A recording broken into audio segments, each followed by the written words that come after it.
তোমাকে আমি বিয়ে করব ঠিকই, কিন্তু আমার থেকে ভালোবাসা পাওয়ার আশা রাখবে না কোনোদিন। গায়ে হলুদের ঠিক আগ মুহূর্তে হবু বরের মুখে এমন ধারা কথা শুনে ফোনটা কান থেকে নামিয়ে 2 পা পিছিয়ে এলো সৌরীতি। একবার জানলা দিয়ে উঁকি মেরে বিয়েবাড়ির কোলাহল দেখে চোখ বুজল সৌরীতি। পুনরায় ফোনটা কানে ধরল সে। তাহলে বিয়েতে কেন রাজি হয়েছিলেন? বাপ মামারা ছোট বোনটার সুখের জন্য। চোখ মুখ কুঁচকে দাঁড়ালো সৌরীতি। মানে, স্পষ্ট করে বলুন। সেসব তোমার না জানলেও চলবে, শুধু আমি যেটা বললাম মাথায় রেখো। এভাবে দুটো জীবন নষ্টের কোনো মানেই হয় না। আমি এখনই বাবাকে গিয়ে বলছি বিয়েটা ভেঙে দিতে। না, বিয়েটা হবে। তাহলে তো জেনে শুনে নিজের জীবনটা আগুনে তুলে দেওয়া হবে। আমার জীবনটা শেষ হয়ে যাবে। তোমার কোনো কিছু চাহিদা অপূর্ণ রাখবো না আমি। সব পাবে, যা চাইবে সব। শুধু ভালোবাসার আশা রাখবে না। ভালোবাসা ছাড়া সংসার হয় মিস্টার বিভোর কাঞ্জিলাল? তা জানি না, তবে বিয়েটা কোনো মতেই ভাঙা যাবে না। ঠিক আছে, আপনি যা চাইছেন তাই হবে। তবে আমার দুটো শর্ত আছে। বলো। এক, আপনি আমার অনুমতি তো ব্যতি রেখে কোনোদিন আমাকে স্পর্শ করতে পারবে না। রাজি আমি। দ্বিতীয় শর্তটা, আপনি কোনোদিন আমার ব্যক্তিগত বিষয়ে নাক গলাবেন না। তোমার দুটো শর্তেই রাজি আমি। ফোনটা খট করে কেটে দিয়ে বিছানায় ছুঁড়ে ফেলে দেয় বিভোর। বাইরে থেকে আসা সানাইয়ের শব্দে 2 কান চেপে ধরে বিভোর আবারও ফোনটা হাতে তুলে নিয়ে মেসেঞ্জারে ঢুকে সেই চিরপরিচিত আইডিতে ঢুকে, যেটা আজ গত 2 সপ্তাহ ধরে অফলাইন দেখাচ্ছে। একটা চাপা দীর্ঘশ্বাস ফেলে টাইপ শুরু করে বিভোর। পরিস্থিতি যে আমার বিপথে, তবে দুনিয়া উলটপালট হয়ে গেলেও বিভোর শুধু তার সন্ধার হয়েই থাকবে আজীবন আমৃত্যু। তোমার প্রতি আসক্তিটা আমার শেষ হওয়ার নয়। তুমি আমার সেই প্রিয় আকাঙ্ক্ষী, আমার আসক্তিময় আকাঙ্ক্ষা। মেসেজটা সেন্ড করলো সন্ধ্যাতারা নামক আইডিতে, কিন্তু এবারও ভাগ্য তার সহায় হলো না। মেসেজটা সেন্ড হয়েই রইল, ডেলিভারি হলো না। ভিতর থেকে চাপা দীর্ঘশ্বাস ফেলে হাসি মুখে দরজা খুলে বাইরে বেরোলো বিভোর। মণ্ডপের দিকে এগিয়ে যেতে তার ছোট বোন বিনিতা ছুটে এলো তার কাছে। ছোট বোনকে দেখে প্রশান্তি ভরা হাসি দিল বিভোর। তার আদরের ছোট বোনের আজ বিয়ে, তাও বিভোরের হবু বউ এর একমাত্র দাদার সাথে। দাদা ভাই, এতক্ষণ কী করছিলি? তোর জন্য আমি কতক্ষণ ধরে অপেক্ষা করে আছি জানিস? ওই বাড়ি থেকে সৌজন্যের গায়ে ছোঁয়ানো হলুদ দিতে আসা সবাই এখনও অপেক্ষা করছে তোর গায়ে ছোঁয়ানো হলুদ ওই বাড়িতে নিয়ে যাওয়ার জন্য। রীতিদি তোর অপেক্ষা করছে।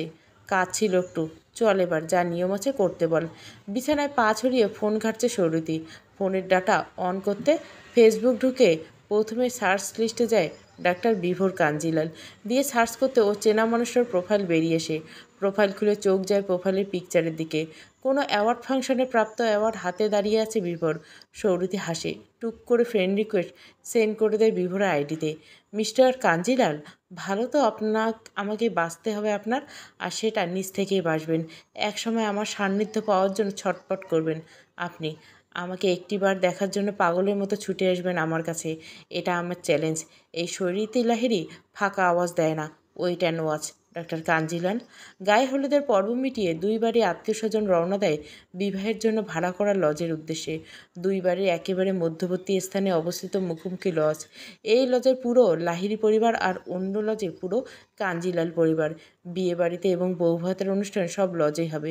বিভোর লজে ঢুকে ওর জন্য নির্দিষ্ট করে রাখা রুমে ঢুকে দরজা বন্ধ করে দেয়। ফোনটা হাতে নিতে মুখে একটা হাসি ফুটে ওঠে। মেসেজটা ডেলিভার হয়েছে, কিন্তু সিন হয়নি। একটা আশার আলো ফুটে উঠেও নিভে যায়। মেসেঞ্জারে ভিডিও কল লাগাতে যাবে সেই সময় বিভোরের ফোনে সৌরীতির ফোন ঢুকে। বিরক্ত হয়ে ফোনটা রিসিভ করে বিভোর। ফোন করছে কেন? আপনি তো বলেছেন ভালোবাসা আশা না করতে। এটা তো বলেননি যে ফোন করা যাবে না। কী দরকার ফোন করছো বলো।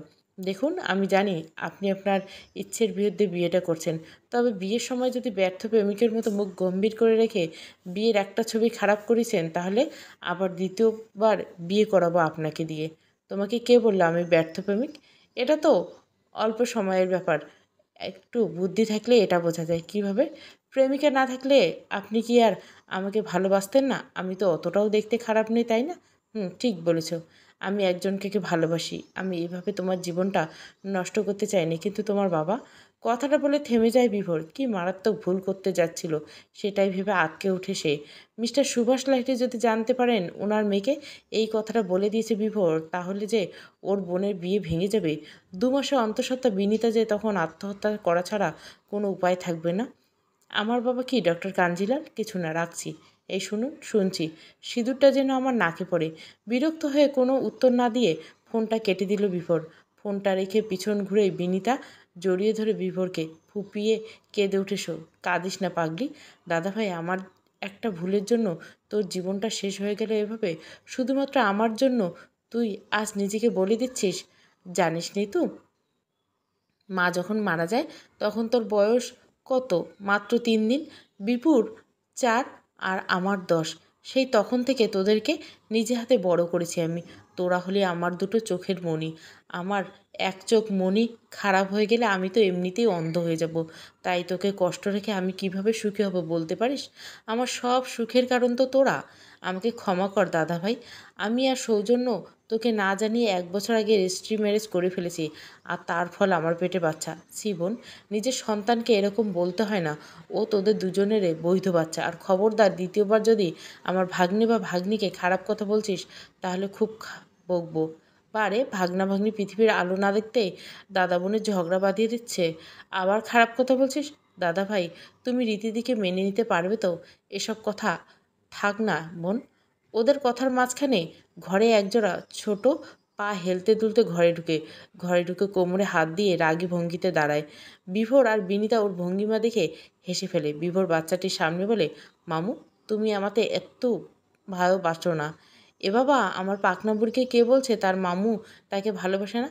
আমি জানি মিমির বেবি হবে তো, তাই তুমি আর আমায় ভালোবাসো না। বিভোর কোলে তুলে নেয় তার ছোট্ট পাকনা বুড়িকে। 2 বছর ছোট্ট মনীষা অভিমানে ঠোঁট ফুলায়। বিভোরের বড় বোন বিপাশার একমাত্র মেয়ে। বাড়ি আর মামাবাড়ির খুব আদরের। এই ভাইয়া, আমি যে পিপি হচ্ছি সেই টিটটা কবে দিবি? সৌরতির মুখ চেপে ধরে সৌজন্য। এদিক ওদিক তাকিয়ে ওর মুখ চেপে ধরতে ঘরে গিয়ে দরজা আটকে দেয়। পাগল হয়েছিস বোন? বিয়ে বাড়িতে সারাক্ষণ নিমন্ত্রণ ঘোরাঘুরি করছে, কারো কানে গেলে কী হবে ভেবে দেখছিস? তুই তো ভয় পাচ্ছিস কেন ভাইয়া? তোরা তো 1 বছর আগে বিয়ে করে নিয়েছিস। তোরা মা বাবা হবি, এটাই তো স্বাভাবিক। তুই কি এখন জনে জনে গিয়ে বললে যাবি আমি আর নিতু আগে থেকে বিয়ে বিবাহিত? তুইও তো ফার্স্ট ফার্স্ট এগোলে তো আমাকে জনে জনে বলে বেরোতে হবে কথাটা। তোর তো আজ বিয়ে হচ্ছে, আমিও দেখব তোরা কত ফার্স্ট ফার্স্ট এগোস কিনা। ছি, বোনকে কেউ ওইসব কথা বলে? কোনো কথাই কি মুখে আটকায় না? বোন দাদাকে বলতে পারলে দাদা কেন পারবে না? বিয়েটা অবশেষে হয়েই গেল। বৌভাতের অনুষ্ঠান হতেই বিভোর রীতিকে নিয়ে কাঞ্জিলাল বাড়িতে চলে আসলো, আর সৌজন্য বিনিতাকে নিয়ে লাহিড়ী বাড়ি ফিরে গেছে। ফুলসজ্জার ব্যবস্থাটা নিজেদের বাড়িতেই করা হয়েছে। অনেকক্ষণ ধরে মাথায় ঘোমটা টেনে বিছানার মাঝখানে বসে আছে রীতি। প্রচণ্ড পরিমাণ বিরক্ত লাগছে। বিভোর ওর পাশে রাগে চোখ মুখ লাল করে বসে আছে। ফোনে মেসেজের নোটিফিকেশন ঢুকতে আরও বিরক্ত হয় রীতি। ফোনটা হাতে নিতেই দেখে মেসেজের নোটিফিকেশান। ক্লিক করতে ভেসে ওঠে একটা মেসেজ। তুমি কি বোঝো না তোমার ডাক্তার সাহেব তোমাকে কত ভালোবাসে? কি হয়েছে তোমার? 2 সপ্তাহ চলে গেল তোমার সাথে কোনো কথা হয়নি। আমি ভেতরে ভেতরে শেষ হয়ে যাচ্ছি সন্ধ্যা। তোমার আমার হৃদয়টা পুড়িয়ে দিচ্ছে। মেসেজটা মাত্র ডেলিভারি হচ্ছে রীতির ফোনে। বিভোর এর সকালে একটা মেসেজ পেয়ে এসেছে, কিন্তু সে এত তাড়াতাড়ি ধরা দিতে চায় না ভোরের কাছে। ও চায় বিভোর নিজের থেকে খুঁজে বের করুক। কিন্তু বিভোরের লাস্ট মেসেজ গলা শুকিয়ে আসে রীতির। তাই কোনো কিছু না ভেবে টাইপিং শুরু করে, আপনি আমায় আদেও ভালোবাসেন তো ডাক্তার সাহেব? মেসেজটা সেন্ড করতেই যেন সিন হয়ে যায়, যেন অপর প্রান্তের মানুষটা এই মেসেজের অপেক্ষায় বসেছিল। সঙ্গে সঙ্গে অপর প্রান্ত থেকে টাইপিং শুরু হয়। 2 বছরের সম্পর্ক, আমাকে একটু বিশ্বাস করা গেল না সন্ধ্যা? তোমার সন্দেহ আছে নাকি আমার ভালোবাসা নিয়ে? মেসেজটা পেতে রীতির মুখে হাসি ফুটে ওঠে। আর কোনো রিপ্লাই দিল না। ওই আইডিটা লগ আউট করে নিজের রিয়েল আইডি লগ ইন করলো। তারপর ডাটা অফ করে বিভোরের নাম্বারে ফোন লাগালো। 10 সেকেন্ডের ব্যবধানে ফোন রিসিভ হলো। আপনি কখন রুমে আসবেন? আমি আর আপনার জন্য অপেক্ষা করতে পারছি না। কে অপেক্ষা করতে বলছে তোমাকে আমার জন্য? যদি ভেবে থাকো আমি আজ তোমার সাথে ফুলসজ্জা করব, তাহলে সেই আশা ভুলে যাও। আমি ওই রুমে যাব না। কথাটা বলে ফোন কেটে দিল বিভোর। সৌরীতি মুখ গোমড়া করে ফোনটা বিছানায় সরিয়ে দেয়। সেও অত সহজে ছেড়ে দেওয়ার পাত্রী নয়। শরীর থেকে সমস্ত ফুলের সাজ খুলে রুম থেকে পা বাড়ালো বিভোরের উদ্দেশ্যে। সে জানে বিভোর এখন কোথায় থাকতে পারে। কোনো না কোনো বিভোর সমস্ত খুঁটিনাটি বিষয়ে যে তার সন্ধ্যা জানে এই ভেবে বাঁকা হাসল সৌরীতি। বাড়ি ভর্তি আত্মীয় স্বজন থাকায় সে অতি সাবধানে পা টিপে টিপে বিভোরের মৃত বাবা মার রুমের দরজা খুলল। অন্ধকারে রুমের মধ্যে বিভোরের ফোঁপানো শব্দ শুনে বুকটা কেঁপে উঠল রীতির।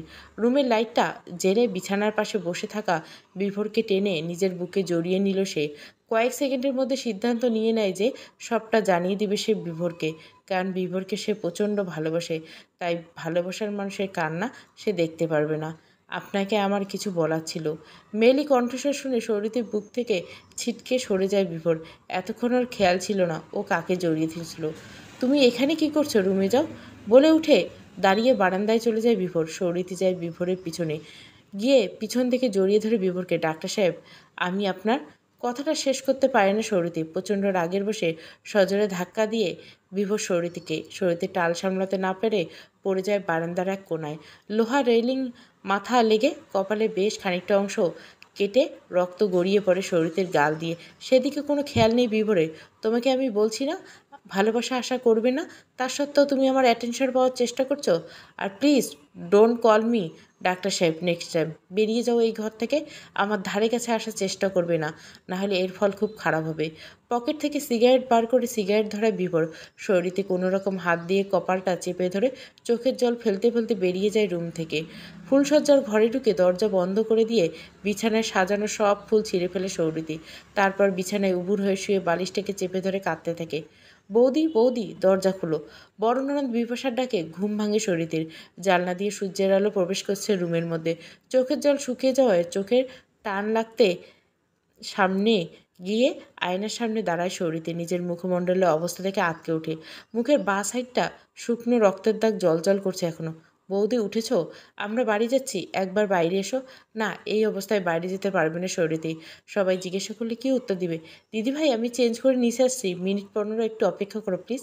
ঠিক আছে, তাড়াতাড়ি এসো। সৌরীতি ব্যাগ থেকে টাওয়ালটা বের করে ওয়াশরুমে যায়। টাওয়ালের একটা কোণ ভিজিয়ে সযত্নে রক্তটা পরিষ্কার করে নেয়।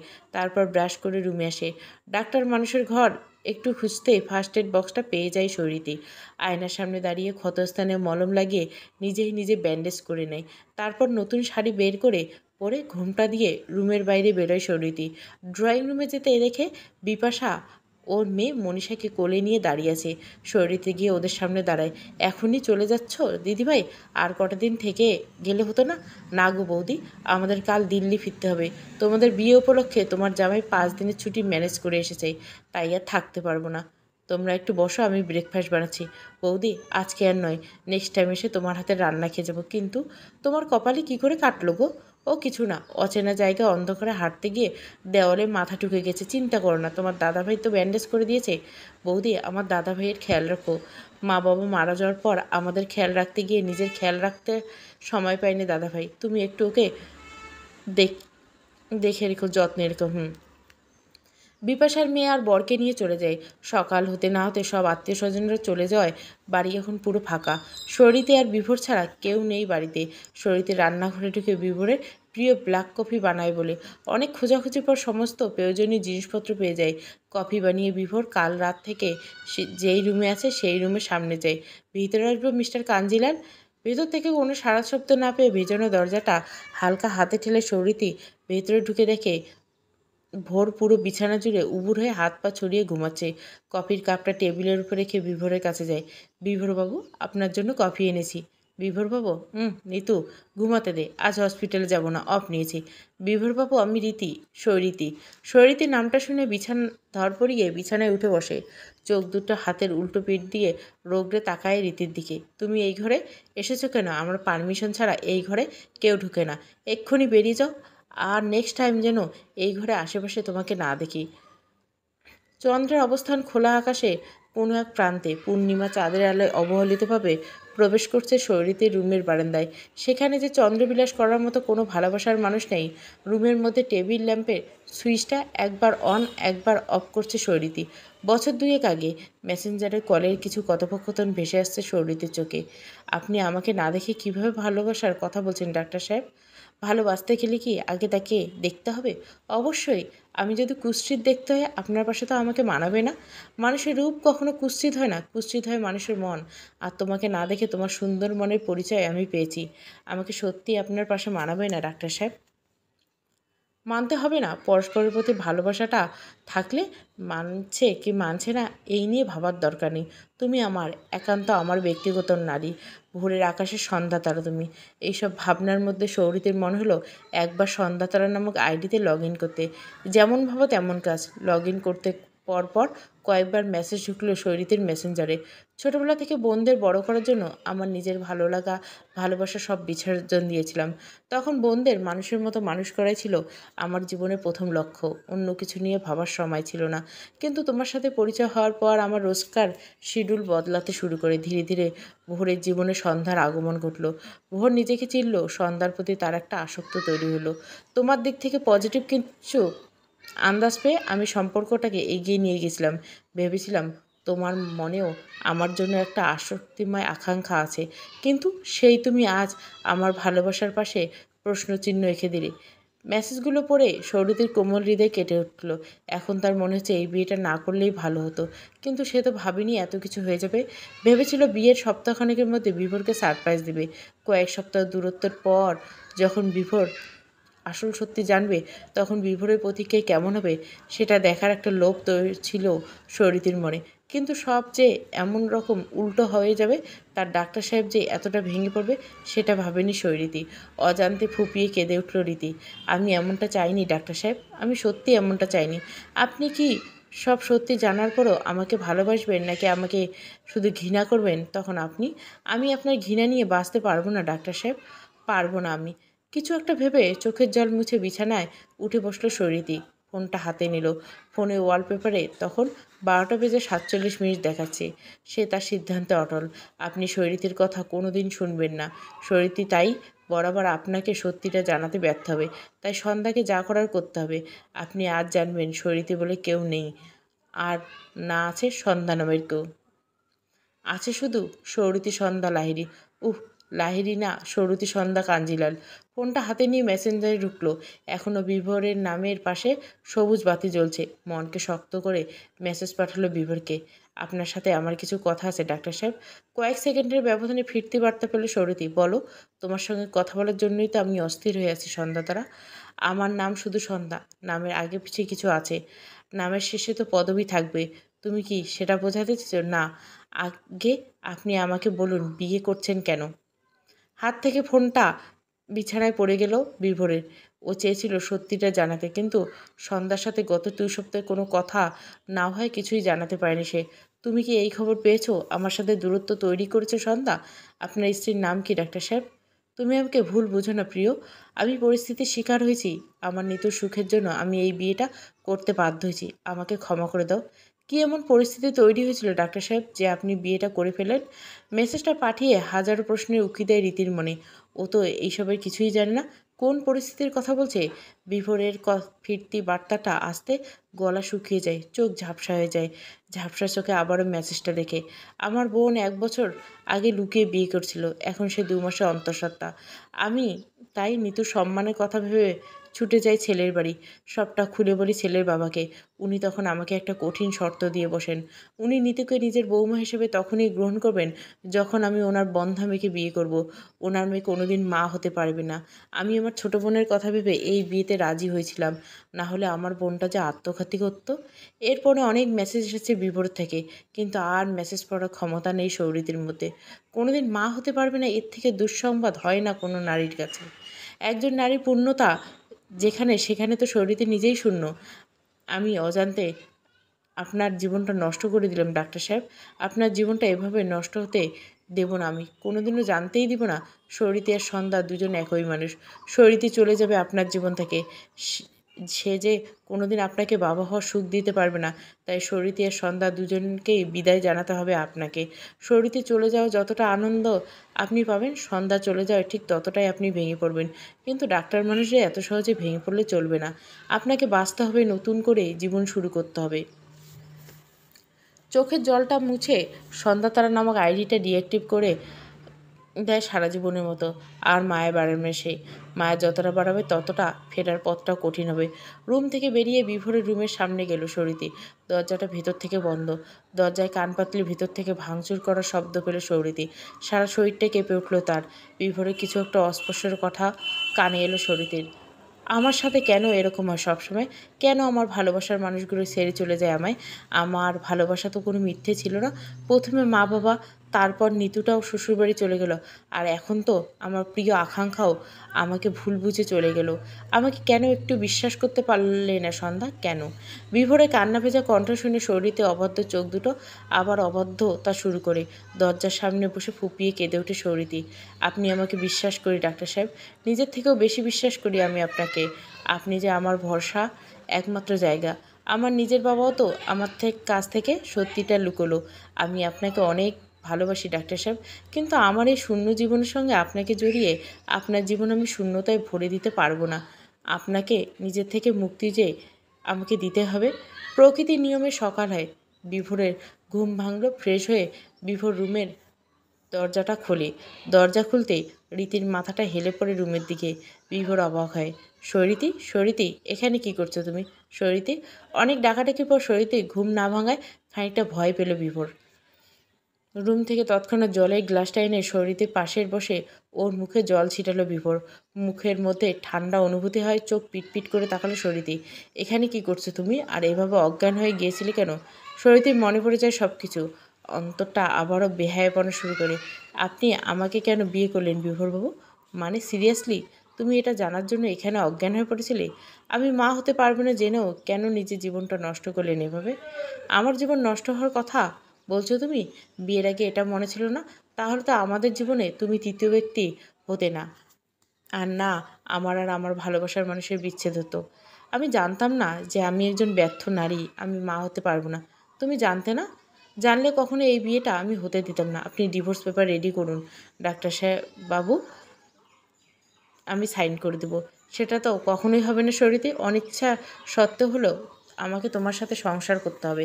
একটা মিথ্যে লোক দেখানো সংসার। দুদিন আগে পর্যন্ত সন্ধ্যা আর তার ডাক্তার সাহেবকে নিজের করে পাওয়ার জন্য যতটা উথালা ছিল, সেই উথালাটা যেন ধীরে ধীরে একটা আতঙ্কে পরিণত হয়ে সর্বদা গ্রাস করছে সৌরিতিকে। সেই সুন্দর সকাল পাওয়ার উদ্দেশ্যে গত 20 দিন ধরে যে দূরত্ব বাড়িয়েছিল বিভোরের থেকে, আর সেই সকালে সূর্য উদয়টা বিষাক্ত মনে হচ্ছে সৌরিতির। রান্নাঘরে দাঁড়িয়ে দাঁড়িয়ে আনমনে সবজি কাটছে সৌরিতি। উদ্দেশ্য বিভোরের জন্য খাবার বানানো হলে মনের মধ্যে হাজারো চিন্তা ঘুরপাক খাচ্ছে। আজকের দিনটা একটু কষ্ট করে রান্না করে নাও, কাল থেকে কাজের মাসে আসবে। বিভোরের আওয়াজ পেয়ে পিছনে তাকাতে দেখে বিভোর একেবারে রেডি হয়ে নিচে নেমে এসেছে। সামনের দিকে ঘুরে লুকিয়ে চোখের জলটা মুছে নিল সরিতি। কেন? কোনো কাজের লোক লাগবে না, আমি পারবো সব করতে। তোমার কষ্টের কথা ভেবে আমি কাজের লোক আনছি না। উনি আগের থেকে ছিল এখানে, গ্রামের বাড়ি গেছে বলে ছুটি নিয়েছে। একটা কথা বলি? বিভোর ভুরু কুচকে তাকায়। সরিতি পিছন দিক থেকে সরে গিয়ে রীতির পাশে গিয়ে দাঁড়ায়। বলো। সরিতে সবজি কাটা বাদ দিয়ে বিভোরের দিকে তাকায়। আপনি এই বিয়ে মানেন না, তাই আমি আপনার বাড়িতে আশ্রিতা। তাই বসে বসে খেতে পারবো না। বাড়ির কাজ করলে যদি আপনার ঋণ কিছুটা শোধ করতে পারি, তাই বলছি কাজের লোককে আসতে মানা করে দিন। যতটা খারাপ ভাবছো আমি ততটা খারাপ নই। সামান্য মনুষ্যত্ব বোধ আমারও আছে। আমি মেনে না নিলেও কাগজে কলমে তুমি এই বাড়ির বউ, তাই নিজেকে আশ্রিতা ভাবা বন্ধ করো। শরীরে এক দৃষ্টিতে তাকিয়ে আছে বিভোরের দিকে। মানুষটাকে যতই দেখছে মুগ্ধ হচ্ছে সে, কিন্তু শরীরে সমস্ত মুগ্ধটা কেটে গেল মুহূর্তের মধ্যে। হো হো করে হেসে উঠল বিভোর। কী ভেবেছিলে এই কথাগুলো বলবো? কতটা মূর্খ তুমি! আমার সাথে এত বড় অন্যায় করার পর ভাবছো তোমাকে আমি স্ত্রী হিসাবে মেনে নেব? কখনোই এরকম হবে না। বাড়ির সব কাজ তুমিই করবে। আর একটা কথা, এইবারে খবর ভুলেও বাবার কানে তোলার চেষ্টা করো না, তাহলে খুন করে রেখে দিব তোমায়, কাকপক্ষিত টের পাবে না। বিভোর রান্নাঘর থেকে বেরিয়ে ডাইনিং টেবিলে ল্যাপটপ খুলে বসে। সৌরিতে এই ক্ষুব্ধ ক্রোধান্বিত বিভোরকে চিনতে পারে না। কোনোভাবেই। তার নরম মনে ডাক্তার সাহেব কি সত্যি সে হারিয়ে ফেলল? এইসব ভাবনার মধ্যে আবারও রান্নায় মনোযোগ দেয়। বিভোর ল্যাপটপে হসপিটালে কিছু জরুরি কাজ করে নেয়। তৎক্ষণাৎ সৌরিতে রান্না হয়ে যায়। প্লেটে খাবার বেড়ে বিভোরকে টেবিলে দিয়ে যায়। একটা কথা জিজ্ঞাসা করব? বলুন। তুমি সকালে বললে তুমি যে মা হতে পারবে না সেটা জানতে না, তাহলে আজ কী করে জানলে? ঘাবড়ে যায় শরীরী। খুব বড় একটা ভুল করে ফেলেছে সে। বিভোরের প্রশ্নের উত্তর যে তার কাছে নেই, কি বলবো? কী হলো, চুপ করে আছো কেন? তাহলে আমার ধারণাটা ঠিক? কী ভাবলে? তোমার আর তোমার বাবার প্ল্যান আমি ধরতে পারবো না? সব যেন আজ না জানার ভান করে ডিভোর্স চেয়ে যে ভালো মানুষের নাটকটা করলে সেটা আমি ধরে ফেলেছি সৌরিতে লাহিড়ী। সৌরিতে মনে মনে হাসে। বিভোরের কাছে নিজেকে যত বেশি খারাপ প্রমাণ করতে পারবে ততই সে মুক্তি পাবে, দিতে পারবে বিভোরকে। ধরে যখন ফেলেছেন তাহলে ডিভোর্স পেপারটা রেডি করুন। বাঁকাভাবে হাসি বিভোর। তার চোখে অন্যরকম একটা চাহনি দেখে বুক কেঁপে ওঠে শরীরে। উফ, এত সহজে তোমাকে আমি মুক্তি দিব না। তুমি আর তোমার বাবা মিলে আমার সাথে যা যা করেছ ঠিক ততটাই ফেরত দিব আমি। মেরে ফেলুন আমায়, এটাই সব থেকে উত্তম। আমি যেই কষ্টটা পাচ্ছি সেই কষ্টটা তোমাকেও পেতে হবে। তিলে তিলে মরবে তুমি। তোমার জীবনটা আমি নরক বানিয়ে দেব। সৌরতীর চোখ বন্ধ করে একটা দীর্ঘশ্বাস ফেলে তাচ্ছিল্যের ভরা চাহনিতে তাকায় বিভোরের দিকে। পরে যেন না আবার আফসোস করতে হয়। আফসোস? আফসোস শব্দটা বিভোর কাঞ্জিলারের ডিকশনারি থেকে মুছে ফেলছে কাল রাত্রিবেলা থেকে। আচ্ছা, যত ইচ্ছে শাস্তি দিন। আপনি আমায় তিলে তিলে দগ্ধে দগ্ধে মারুন আমায়। শুধু একটা অনুরোধ রাখবো। বিভোর খাওয়া বন্ধ করে সরু চোখে তাকায় শরীরের দিকে, তারপর আবার মনোযোগ দেয় খাওয়ায়। কি? ফাঁসির আসামি থেকেও তো তার শেষ ইচ্ছের কথা জানা হয়। আমি তিলে তিলে মরে যাওয়ার আগে আমার একটা ইচ্ছা পূরণ করবেন? আচ্ছা বলো শুনি, তোমার শেষ ইচ্ছা। আমার মাস্টার্সে ফাইনাল ইয়ার চলছে। মাস্টারটা কমপ্লিট করতে দিবে না? তবে বাড়ির সব কাজ করে যেন সময় হয়ে যায়। ধন্যবাদ। সৌরিতে আর দাঁড়ায় না বিভোরের সামনে। খুব কষ্ট হচ্ছে তার। ছুটে রুমে গিয়ে দরজাটা বন্ধ করে দেয়। সৌরিতে খুব ইচ্ছে হয় চিৎকার করে কাঁদতে। ওয়াশরুমে গিয়ে শাওয়ার চালিয়ে ধপ করে বসে পড়ে শাওয়ারের নিচে। আমি সত্যি জানতাম না ডাক্তার সাহেব, আমার বাবা এইভাবে আপনার জীবনটা নষ্ট করে দিয়েছে। আমাকে কেউ ঘুণাক্ষরে জানতে দেনে যে আমি সন্তান জন্ম দিতে অপারগ। যদি জানতাম তাহলে না আপনার সঙ্গে সম্পর্কে জড়াতাম, না করতাম আপনাকে বিয়ে। যেদিন আপনি গিয়েছিলেন আমাদের বাড়িতে বাবার সাথে কথা বলতে, সেদিনে আপনাকে দেখেছিলাম আমি। বাবা তো আমাকে বলেইছিল আপনার বোন নাকি চাইছে না দাদাকে আগে নিজে বিয়ে করাতে। তাই তো আপনি রাজি হয়েছেন আমাকে বিয়ে করতে। আমি অনেক খুশি হয়েছিলাম। আপনাকে সারপ্রাইজ দেওয়ার জন্য কিচ্ছু বলিনি আপনাকে। যোগাযোগ বন্ধ রেখেছিলাম। কিন্তু এই বিয়ের মধ্যে যে এত রহস্য আছে সেটা আমি জানতাম না। এখানে আমি কি করব বলতে পারেন? প্রায় আধ ঘন্টা পর ওয়াশরুম থেকে বেরোয় শরীরী। রুমে এসে শাড়ি পাল্টে ভেজা শাড়িটা মেলে দেয় বারান্দায়। তারপর নিচে যায়। বিভোরকে কোথাও দেখতে পায় না। তার মানে চলে গেছে বিভোর। সৌরতী ড্রয়িং রুমের সোফায় বসে টিভি অন করে। কিছুক্ষণের মধ্যে বাড়ির ল্যান্ডফোনটা বেজে ওঠে। ফোনটা রিসিভ করে সৌরতী, হ্যালো। হ্যালো রীতি, আমি বিনীতা বলছি। হ্যাঁ বৌদি বলো, কেমন আছো? ভাইয়া কেমন আছে? আর আমার পুচকে ভাইপোটা কেমন আছে? সবাই খুব ভালো আছে। দাদাভাই বাড়িতে আছে? না, উনি একটু আগে হসপিটালে বেরিয়ে গেল। তাহলে ভালোই। তোমার সাথে আমার কিছু কথা আছে। হ্যাঁ বলো, শুনছি। দাদাভাই অন্য কাউকে ভালোবাসে, জানি। বলেছে তোমাকে? আচ্ছা শোনো, তুমি এখন দাদাভাইয়ের স্ত্রী। আমার মনে হয় তোমার সাথে থাকতে থাকতে দাদাভাই তোমাকে ভালোবেসে বলছি। বলছি বৌদি, এইসব কথা বাদ দাও। ভাইয়া কোথায়? আমি একটু ওর সাথে কথা বলবো, ধরো দিচ্ছি। হঠাৎ সৌরিতি ব্যক্তিগত ফোনটা বেজে ওঠে। স্ক্রিনে বিভোরের নামটা দেখে অবাক হয় সৌরিতি। টেলিফোনটা পাশে রেখে নিজের ফোনটা রিসিভ করে সে, হ্যালো। ভুলেও তোমার দাদাকে বলার চেষ্টা করো না কিছু। সরিতে বিস্মিতের সাথে এদিক ওদিক তাকায়। বিভোর বা কাউকে কোথাও দেখতে পায় না। খুব অবাক হয় সরিতে। তারপর পাশ থেকে হো হো করে হেসে ওঠে বিভোর। বোনের সুরক্ষার জন্য সারা বাড়িতে সিসি ক্যামেরা লাগিয়েছিলাম আমি। বোনের বিয়ের পর যে সেটা এভাবে কাজে লেগে যাবে ভাবিনি। ভুলে অতিরিক্ত সাহস দেখাতে যেও না। তোমার একটা ছোট্ট ভুল কিন্তু তোমার জীবনটা নরক বানিয়ে দেবে। আমার উপর নজরদারি না করে পেশেন্টের উপর নজরদারি করুন, সেটা আপনার জন্য উপকার। বিভোর কাঞ্জিলারকে জ্ঞান দিতে এসো না। বিভোর কাঞ্জিলার খারাপ রূপ তুমি এখনও দেখোনি। আপনার সাথে কথা বলতে আমার বিন্দুমাত্র ইচ্ছে করছে না। আমার প্রাইভেসি নষ্ট করে ওখানে বসে বসে খারাপ রূপ দেখাচ্ছেন। আর তুমি যে আমার পুরো জীবনটা নষ্ট করে দিছো। ডিভোর্স দিয়ে দিন, আপনার জীবন নষ্ট হবে না আর। তোমাকে এত সহজে কি ছেড়ে দেই বলো? কষ্ট জিনিসটা উপলব্ধি করো আগে। একটা নারী সন্তান জন্ম দিতে ব্যর্থ, সেই সংবাদটা কি কষ্টকর নয় নারীর জন্য? সারাদিন এদিক ওদিক খাবারের সন্ধ্যা ঘোটার পর পাখিরা ফিরে তাদের আশ্রয়স্থলে। এক ঝাঁক পাখি দায়বদ্ধভাবে ফিরে চলছে তাদের ঠিকানায়। কোনো এক ডোবা থেকে ভেসে আসছে ব্যাঙের কর্কশ গর্জন। ঝিঝি পোকারা তাদের নিজস্ব সুরে গান বেঁধেছে। দূরের কোনো এক লোকালয় থেকে ভেসে আসছে বাউল গানের সুর। এরই সঙ্গে সুর বেঁধেছে কোনো এক নতুন গৃহবধূ। ভালো আছি, ভালো থেকো।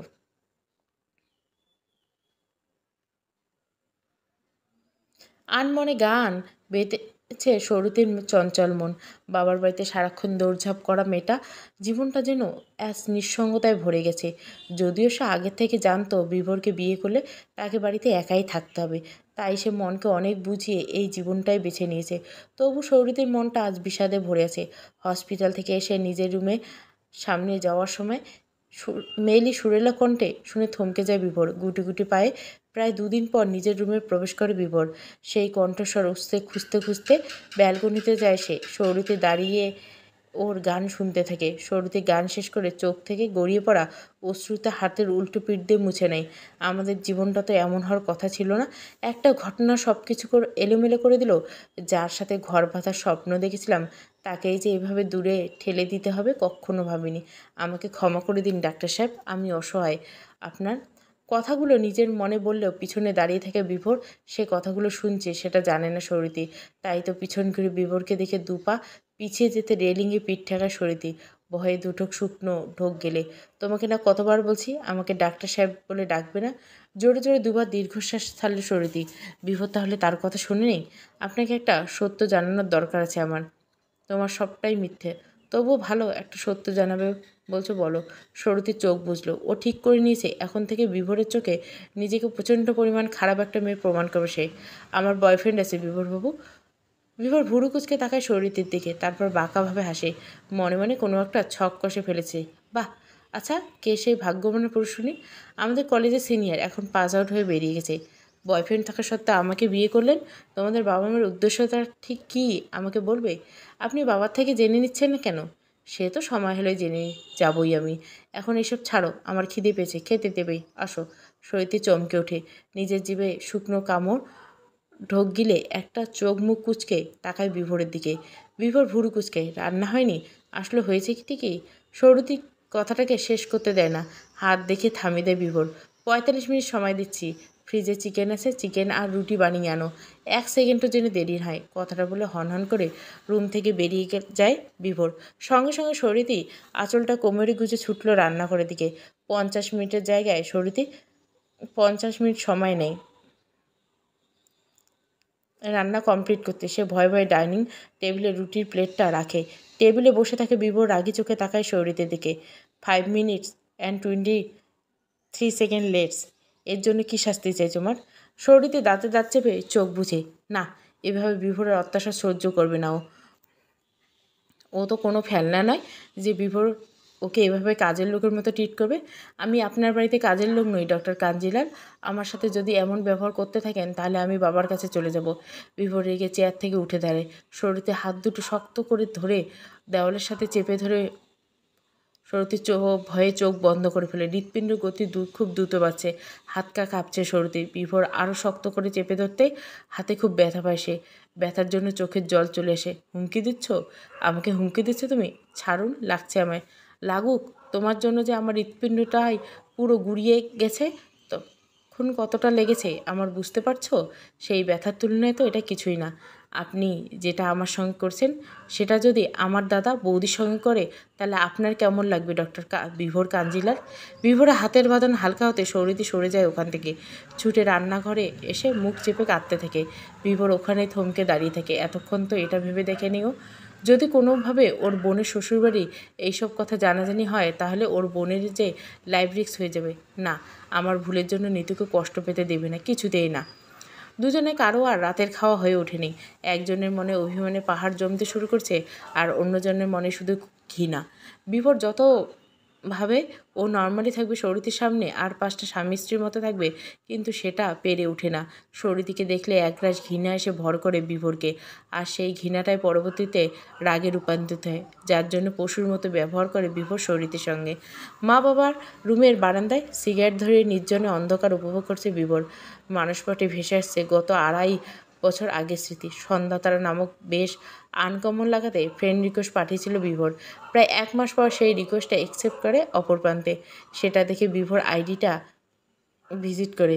হাতে একগুচ্ছ কাশফুল নিয়ে মুখমণ্ডল অপ্রকাশিত রেখে একটা মেয়ে দাঁড়িয়ে আছে। এমনি ছিল প্রোফাইল পিকচার। তারপর প্রোফাইলে নিচের দিকে নামতেই অনেক ফুলের ছবি পায় বিভোর। এতে করে বোঝে মেয়েটা হয়তো ফুল ভালোবাসে। তারপর আরও নিচে যেতে কয়েকটা মেয়ে হাতের উপর হাত দিয়ে দাঁড়িয়ে আছে। এমনভাবে 2-3টে ছবি দেখল বিভোর। তারপর কৌতূহলবশত মেসেজের বার্তা প্রদান করে সে।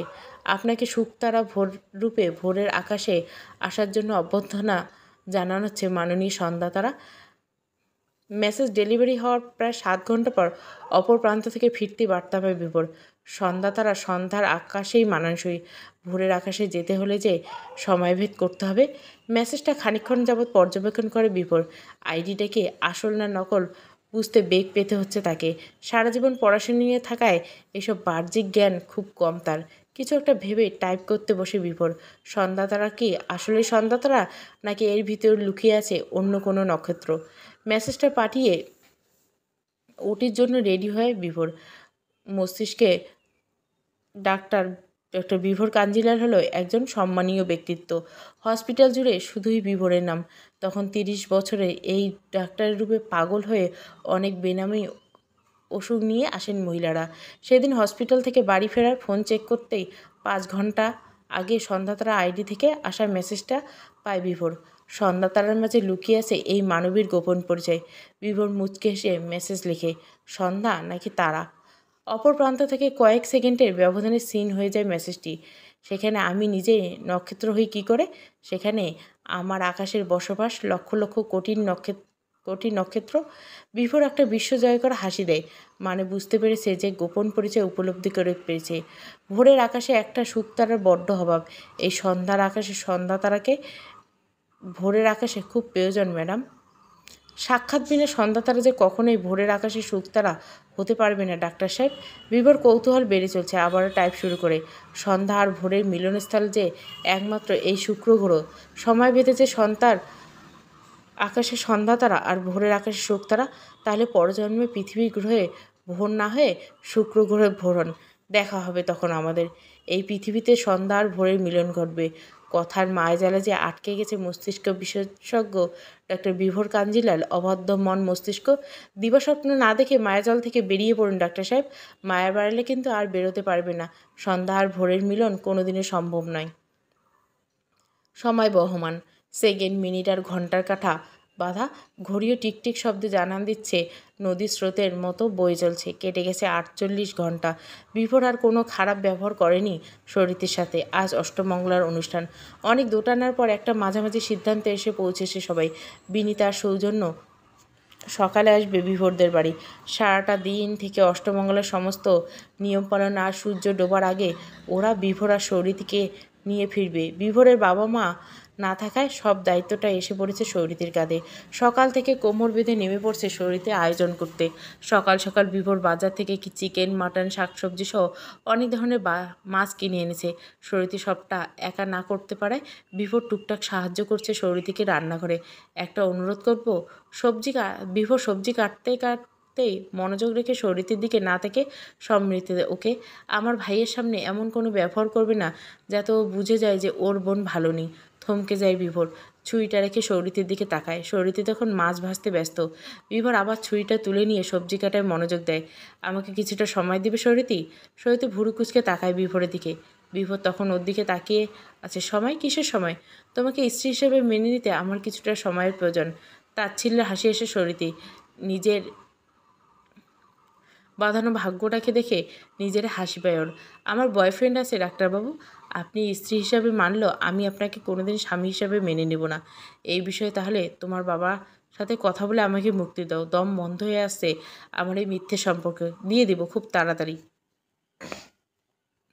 বিভোরের সবজি কাটা হয়ে গেলে বিভোর সেগুলো ধুয়ে রান্নাঘর থেকে গিয়ে ড্রয়িং রুমের সোফায় ল্যাপটপ খুলে বসে সৌরিতি মাছ ভাজতে থাকে। কিন্তু শেষ মাছটা তেলে ছাড়তে গিয়ে ঘটে যায় এক বিপত্তি।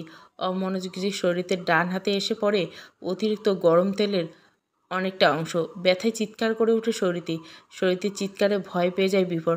চটপটে ল্যাপটপ রেখে আর রান্নাঘরে ছুটেছে। কী হয়েছে? শরীরকে দাঁত হাত চেপে দাঁড়িয়ে থাকতে দেখে যা বোঝার বুঝে যায় বিভোর। তড়িৎ গতিতে ফ্রিজ থেকে ঠান্ডা জল বার করে একটা পাত্রে ঢেলে সেখানে চেপে ধরে শরীরের ডান হাত। শরীরের দাঁতে দাঁত চেপে ব্যথা সহ্য করে যাচ্ছে। মাছ পুড়ে যাচ্ছে। বিভোর একবার তাকায় ওভেনের দিকে। সেটা অন করা আছে। হাত তুলবেন না জল থেকে, আমি দেখছি ওই দিকটায়। এই মিথ্যে দায়িত্ববান হওয়ার প্রয়োজন নেই। আমি নিজেই নিজেরটা সামলাতে পারবো। শরীরের কথা রেগে যায় বিভোর। খুন্তিটা কড়াইতে রেখে সঙ্গে সঙ্গে রান্নাঘর থেকে বেরিয়ে সোফা থেকে ল্যাপটপ নিয়ে উপরে চলে যায়। শরীরে হতভম্বনায় দাঁড়িয়ে থাকে ওখানে। কিছুক্ষণ পর ধোয়ার গন্ধ পেতে ওর খেয়াল করে কড়াইয়ে তো মাছ আছে। হাতটা জল থেকে তুলে কোনো রকম গিয়ে খুন্তিটা নাড়ে। আস্তে আস্তে সব রান্না শেষ করে সরিতে ড্রয়িং রুমের ঘড়িতে চোখ যেতে চোখ কপালে সরিতে 11টা বেজে 13 মিনিট। এখনও আসার নাম নেই সৌজন্য আর বিনিতা। এখানে আসো সরিতে। বিভোরের আওয়াজে সোফার দিকে চোখ যেতে দেখতে পায় বিভোর সোফায় বসে আসে। সরিতে গ্যাস অফ করে পা বাড়ায় বিভোরের দিকে। বলুন। বসো। কি? বিভোর সরিতের বাম হাতটা ধরে জোর করে বসিয়ে দেয় ওকে নিজের পাশে। তারপর একটা অয়েনমেন্ট নিয়ে শরীরের ডান হাতে পোড়া অংশটা ভালো করে লাগিয়ে দিতে থাকে।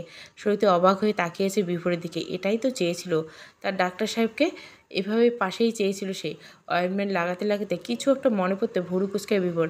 আচ্ছা সরিতি, তুমি যেন কোন কলেজে পড়ো? কেন বলুন তো? পাল্টা প্রশ্ন করো না, তা যেটা জিজ্ঞাসা করছে সেটা বলো। Sister Nivedita university. তোমার কলেজে সন্ধ্যা নামের কেউ আছে? বিভোরে এমন সরাসরি প্রশ্নে বিষম খায় সৌরিতি। বিভোর সৌরিতির মাথায় হাত বুলিয়ে দেয়। হঠাৎ বিষম খেলে যায়। কিছু না, এমনি। আচ্ছা এবার বলো, সন্ধ্যা নামের কাউকে তুমি চেনো? শুকনো ঢোক গিলে সৌরিতি। খুব গভীরভাবে ভেবেও ও মনে করতে পারে না বিভোরকে কখনো ওর কলেজের নাম বলেছিল কি না। এখন কি উত্তর দিবে বিভোর কে সেটাই ভেবে হিমশিম খায় সরিতি। একটা সোজা প্রশ্ন করছি, তাতেও এত ঘামছে কেন? সন্ধ্যাকে ডাক্তারবাবু? স্পেশাল কেউ? হ্যাঁ, অনেক স্পেশাল। আমাকে ভুল বুঝে চলে গেছে। আমি ওকে খুঁজছি। ওকে খুঁজে আমায় পেতে হবে। সন্ধ্যা ছাড়া যে এই ভরে রাখা শূন্য। দাদা ভাই। দরজায় ছোট বোনের গলার স্বর শুনে বোনের দিকে তাকাতে বোনের হাসি মুখটা দেখতে পায় বিভোর। চোখটা ছলছল করে ওঠে তার। দরজার দিকে এগিয়ে যেতেই বিনিতা ছুটে এসে বিভোরকে জড়িয়ে ধরে। কেমন আছিস দাদা ভাই? বোনকে একেবারেই ভুলে গেলি নাকি রে? একদিনও ফোন করে খোঁজ নিস না। তুই এভাবে দৌড়িয়ে এলি কেন? তুই কি ভুলে যাচ্ছিস তুই এখন একা না? এই স্টেজটা খুব সাবধানে চলাফেরা করতে হয়। আজও আমাকে বকবি তুই? আমার না বিয়ে হয়ে গেছে? আমি তো বড় হয়ে গেছি রে। বুড়ো হয়ে গেলেও অন্যায় করলে তোকে আমি বকবো, প্রয়োজন পড়লে মারবো। দাদা ভাই। অভিমানী ঠোঁট ফোলায় বিনিতা। এদিকে চলতে থাকে বিভোর রিতার খুনসুটি। অন্যদিকে সৌজন্য গুটি গুটি পায়ে সৌরিতির কাছে এসে মাথায় একটা চাট্টি মারে। সৌরিতি মাথায় হাত দিয়ে রাগি চোখে তাকায় সৌজন্যের দিকে। নিতুকে দেখে সে কেমন করে দাদাকে জড়িয়ে ধরে। আর তুই? আমি যে দাঁড়িয়েছি তার সামনে সেই খেয়াল নেই? তুইও দেখে শেখ বৌদির দাদাভাই কেমন বৌদিকে আদর করছে। আর তুই তো এসেই আমাকে চাট্টি মারলি। বেশ করছি, বড় দাদা এসেছে, কোথায় একটু পায়ে হাত দিয়ে প্রণাম করবে, তা না করে সঙ্গের মতো দাঁড়িয়েছে। এখানে দাদা বোনের সম্পর্ক ছাড়। এখন আমি তোর বউয়ের বড় বৌদি, সেই হিসাবে তোর বড় বৌদি। তুই প্রণাম কর আমাকে। সৌজন্য মুখ বাঁকিয়ে সৌরিতির দিকে পেছন করে তাকায়। সৌরিতিও কম যায় না। সৌজন্যের মতো করে পিছনে ঘুরে পিঠে পিঠ দিয়ে ঠেকায়। কেমন আছিস রীতি? সৌজন্যের এমন আবেগমাখা কণ্ঠস্বর এড়িয়ে যেতে পারে না সৌরিতি। সামনে ঘুরে মুখ গুজে দাদার বুকে চোখ দিয়ে বেরিয়ে আসে কয়েক ফোঁটা নোনার জলরাশি। তোরা সবাই এক। বিয়ের পর যে বোনের খোঁজ খবর রাখতে হয় সেটা ভুলে গেছিস? কদিন পর তো দেখবি বোনকেই ভুলে গেছিস ভাইয়া। সৌজন্য পরম মমতায় হাত বুলে দেয় সৌরিতির মাথায়। তুই যে আমার সবটা জুড়ে আছিস রীতি, তোকে কি করে ভুলে যাই? আমার জীবনে দ্বিতীয় নারী তুই, আমার জীবনে প্রথম নারী। আমার মমতা বইয়ের মায়ের পাশে যে তোর স্থান, তোকে তোর জায়গা থেকে কিভাবে সরাই বলতো? সরিতে ফুপিয়ে ফুপিয়ে কেঁদেই চলছে সৌজন্যের বুকে। সৌজন্য বোনের সাথে হাজারো রসিকতা তামাশা ইয়ার্কি করলেও বোনের চোখের জল সে সহ্য করতে পারে না।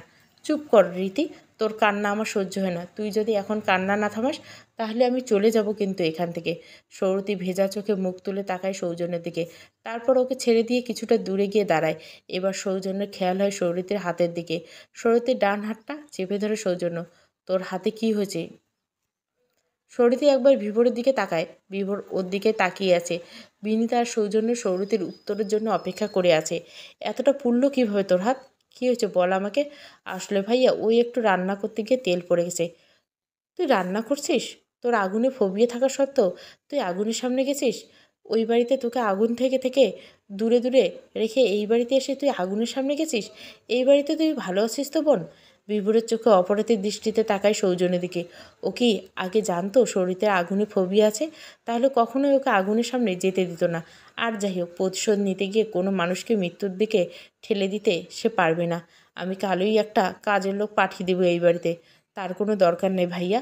আসলে এই বাড়ির কাজের মেয়েটা কদিনের জন্য তার গ্রামের বাড়ি গেছে, তাই আমি আর উনি মিলে হাতে হাত এই কাজগুলো করে নিচ্ছি। বিভোর অবাক হয়ে দেখছে শরীরটিকে। ওকে ওর দাদার কাছে খারাপ করবে না বলে মিথ্যেটা না কত অনায়াসে বলে দিল। এটা ভেবে খুব আশ্চর্য হয়ে যায় বিভোর। দুপুর গড়িয়ে বিকেল হয়। সারাদিনই এত রান্না করার, খেতে দেওয়া, এইসব করে ক্লান্ত শরীরটা নিয়ে দুপুরে গা এলিয়ে দিতেই আসক্তিময় আকাঙ্ক্ষা প্রথম পর্ব। বাকি পর্বগুলো এই গল্পের যে শেষে প্লে লিস্টে আছে আসক্তিময় আকাঙ্ক্ষা, সেই প্লে লিস্টে পেয়ে যাবেন। ভালো লাগলে অবশ্যই লাইক, শেয়ার এবং সাবস্ক্রাইব করবেন। Thank you for watching.